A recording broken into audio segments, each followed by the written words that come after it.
આકાશવાણી સમાચાર સોનલ પરમાર વાંચે છે. સૌપ્રથમ મુખ્ય સમાચાર.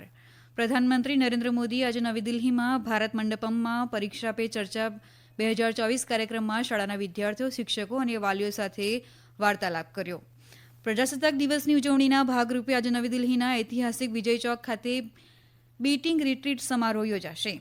કેન્દ્રીય ગૃહમંત્રી અમિત શાહ આવતીકાલે નવી દિલ્હીમાં તમામ રાજ્યો અને કેન્દ્રશાસિત પ્રદેશોની ગ્રામીણ વિકાસ બેન્કો અને સહકારી મંડળીઓના રજિસ્ટ્રાર કાર્યાલયોના કોમ્પ્યુટરાઇઝેશનના પ્રોજેક્ટની શરૂઆત કરશે.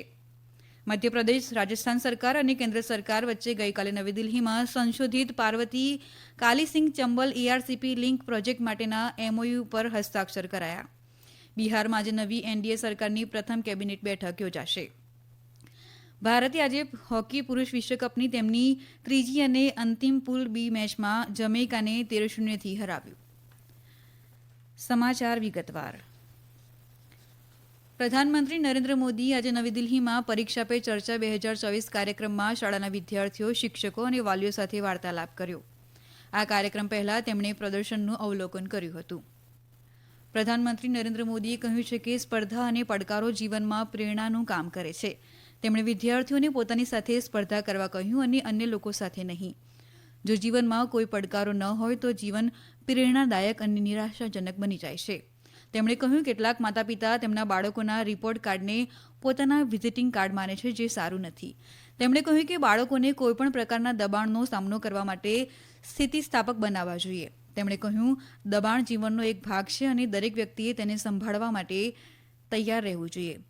શિક્ષકો બાળકોના તણાવને ઘટાડવામાં મહત્વની ભૂમિકા ભજવે છે. પ્રધાનમંત્રીએ કહ્યું કે વિદ્યાર્થીઓના પડકારોનો વાલી અને શિક્ષકોએ સાથે મળીને સામનો કરવો જોઈએ.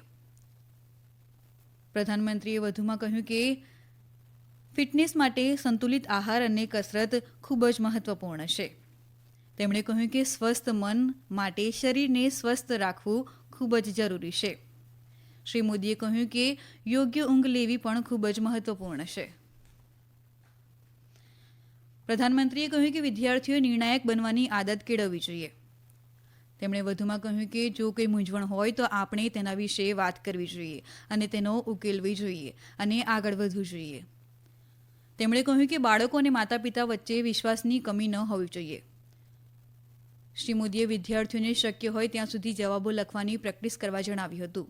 તેમણે ઉમેર્યું હતું કે જો તમે પ્રેક્ટિસ કરશો તો પરીક્ષા હોલનો મોટાભાગનો તણાવ દૂર થઈ જશે. આ કાર્યક્રમમાં કેન્દ્રીય શિક્ષણ મંત્રી ધર્મેન્દ્ર પ્રધાન પણ ઉપસ્થિત રહ્યા હતા. પ્રજાસત્તાક દિવસની ઉજવણીના ભાગરૂપે આજે નવી દિલ્હીના ઐતિહાસિક વિજય ચોક ખાતે બીટિંગ રિટ્રીટ સમારોહ યોજાશે. ભારતીય ભૂમિદળ, નૌકાદળ, હવાઈદળ અને કેન્દ્રીય સશસ્ત્ર પોલીસ દળો સીએપીએફના મ્યુઝિકલ બેન્ડ 31 મનોરમ અને મનમોહક ભારતીય ધૂનો વગાડશે. આ પ્રસંગે રાષ્ટ્રપતિ અને સશસ્ત્ર દળોના સર્વોચ્ચ કમાન્ડર દ્રૌપદી મુર્મુ, ઉપરાષ્ટ્રપતિ જગદીપ ધનખડ અને પ્રધાનમંત્રી નરેન્દ્ર મોદી, સંરક્ષણ મંત્રી રાજનાથસિંહ, અન્ય કેન્દ્રીય મંત્રીઓ, વરિષ્ઠ અધિકારીઓ અને સામાન્ય જનતા ઉપસ્થિત રહેશે. સમારોહની શરૂઆત શંખનાદની ધૂનથી થશે અને ત્યારબાદ વીર ભારત સંગમ દૂર દેશ કા સરતાજ ભારત, ભાગીરથી અને અર્જુન જેવી મંત્રમુગ્ધ ધૂનો સાથે અભિવાદન કરવામાં આવશે. કેન્દ્રીય ગૃહ અને સહકાર મંત્રી અમિત શાહ આવતીકાલે નવી દિલ્હીમાં તમામ રાજ્યો અને કેન્દ્રશાસિત પ્રદેશોની ગ્રામીણ વિકાસ બેન્કો અને સહકારી મંડળીઓના રજિસ્ટ્રાર કાર્યાલયોના કોમ્પ્યુટરાઇઝેશનના પ્રોજેક્ટની શરૂઆત કરશે. સહકાર મંત્રાલય રાષ્ટ્રીય સહકારી વિકાસ નિગમ એનસીડીસીના સહયોગથી તેનું આયોજન કરશે. પ્રધાનમંત્રી નરેન્દ્ર મોદીના નેતૃત્વ અને અમિત શાહના માર્ગદર્શન હેઠળ સહકાર મંત્રાલય સહકાર દ્વારા સમૃદ્ધિના દ્રષ્ટિકોણને સાકાર કરવા અને કરોડો ખેડૂતોને સમૃદ્ધ બનાવવા માટે પ્રતિબદ્ધ છે. આ કાર્યક્રમમાં તમામ રાજ્યો અને કેન્દ્રશાસિત પ્રદેશોના વરિષ્ઠ અધિકારીઓ, સહકારી વિભાગોના સચિવો અને સહકારી મંડળીઓના રજિસ્ટ્રાર, પ્રાથમિક સહકારી કૃષિ અને ગ્રામીણ વિકાસ બેન્કો અને તેના એકમો સહિત 1200થી વધુ સહભાગીઓ ઉપસ્થિત રહેશે. મધ્યપ્રદેશ, રાજસ્થાન સરકાર અને કેન્દ્ર સરકાર વચ્ચે ગઈકાલે નવી દિલ્હીમાં સંશોધિત પાર્વતી કાલીસિંગ ચંબલ એઆરસીપી લિંક પ્રોજેક્ટ માટેના એમઓયુ પર હસ્તાક્ષર કરવામાં આવ્યા હતા. મધ્યપ્રદેશના મુખ્યમંત્રી મોહન યાદવે કહ્યું છે કે આ પ્રોજેક્ટથી રાજ્યના ચંબલ અને માલવા ક્ષેત્રના 13 જિલ્લાઓને ફાયદો થશે. પાણીની અછત ધરાવતા મોરેના, ગ્વાલિયર, શિવપુરી, ગુના, ભીંડ અને શ્યોપુર જિલ્લાઓમાં પાણીની ઉપલબ્ધતા વધશે તેમજ ઇન્દોર, ઉજ્જૈન, ધાર, અગર, માલવા, શાજાપુર, દેવાસ અને રાજગઢ જેવા ઔદ્યોગિક પટ્ટાના જિલ્લાઓમાં ઔદ્યોગિકીકરણ વધુ વેગ પકડશે. આ સમાચાર આપ આકાશવાણી પરથી સાંભળી રહ્યા છો.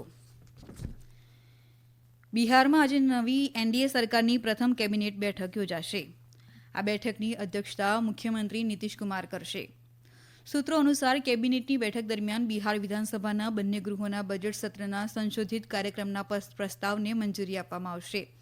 રાજ્ય શાસનના પરિવર્તન પછી ભાજપ અને જેડીયુના જોડાણના કારણે અન્ય ઘણા રાજકીય વિકાસ થશે. એનડીએના ધારાસભ્યોએ બિહાર વિધાનસભાના અધ્યક્ષ અવધ બિહારી ચૌધરી વિરુદ્ધ નોટિસ આપી છે. શ્રી ચૌધરી વિપક્ષી આરજેડીના સભ્ય છે.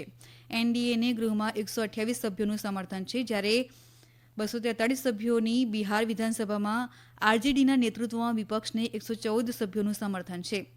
એઆઈએમઆઈએમના કોઈપણ સભ્ય કોઈ પક્ષ સાથે સંકળાયેલા નથી.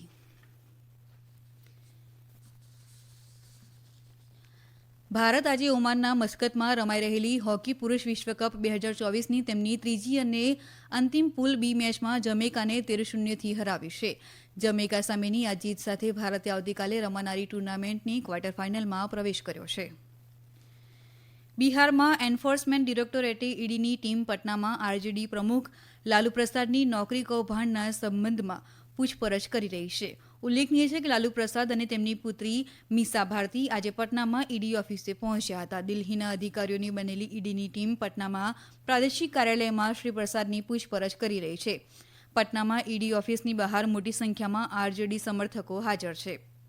એવું પહેલીવાર બન્યું છે કે કેન્દ્રીય એજન્સીએ શ્રી પ્રસાદને આ કેસમાં પટનામાં હાજર થવા માટે સમન્સ પાઠવ્યું છે. સીબીઆઈએ જમીનના બદલે નોકરી કૌભાંડ કેસમાં ચાર્જશીટ દાખલ કરી છે અને ઈડી ચાર્જશીટના આધારે મની લોન્ડરિંગ કેસની તપાસ કરી રહી છે. આ કૌભાંડ 2004થી 2009 દરમિયાન થયું હતું, જ્યારે લાલુ પ્રસાદ યુપીએ સરકારમાં રેલવે મંત્રી હતા. આ કેસમાં લાલુ પ્રસાદ અને તેમના પરિવારના સભ્યો આરોપી છે. ભારતીય હવામાન વિભાગે જણાવ્યું છે કે ઉત્તર પ્રદેશ અને બિહારના કેટલાક વિસ્તારોમાં આજે સવારે ગાઢથી અત્યંત ગાઢ ધુમ્મસની પરિસ્થિતિ જોવા મળી હતી. તેમાં કહેવામાં આવ્યું છે કે પંજાબ, દિલ્હી, મધ્યપ્રદેશ, રાજસ્થાન, ઓડિશા અને આંધ્રપ્રદેશના અલગ અલગ વિસ્તારોમાં પણ ધુમ્મસ જોવા મળ્યું હતું. ઉત્તર પ્રદેશના બરેલી, બહરાઇચ અને ગોરખપુરમાં વિઝિબિલિટી 25 મીટર, જ્યારે અમૃતસર, પંજાબમાં 200 અને બિહારના પટનામાં 200 અને દિલ્હીમાં 500 મીટર વિઝિબિલિટી નોંધાઈ હતી. દેશના કેટલાક ભાગોમાં અત્યંત ગાઢ ધુમ્મસ જોવા મળ્યા બાદ વિઝિબિલિટીમાં અવરોધને કારણે ઘણી ટ્રેનો મોડી ચાલી રહી છે. ઉત્તર રેલવેના જણાવ્યા અનુસાર દિલ્હી જતી લગભગ 16 પેસેન્જર ટ્રેનો આજે સમયપત્રકથી 1 થી 6 કલાક મોડી ચાલી રહી છે.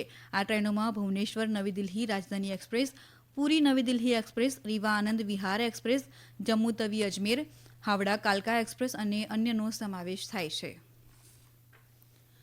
અંતમાં મુખ્ય સમાચાર ફરી એકવાર.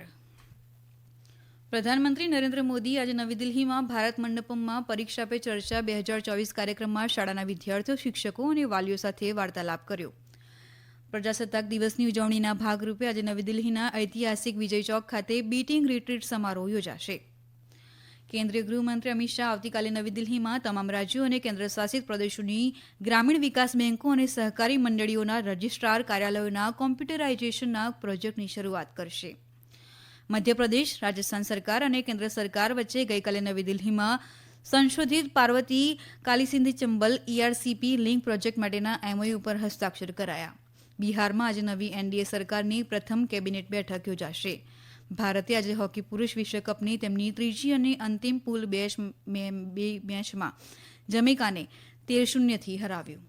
આકાશવાણી પરથી સમાચાર પૂરા થયા.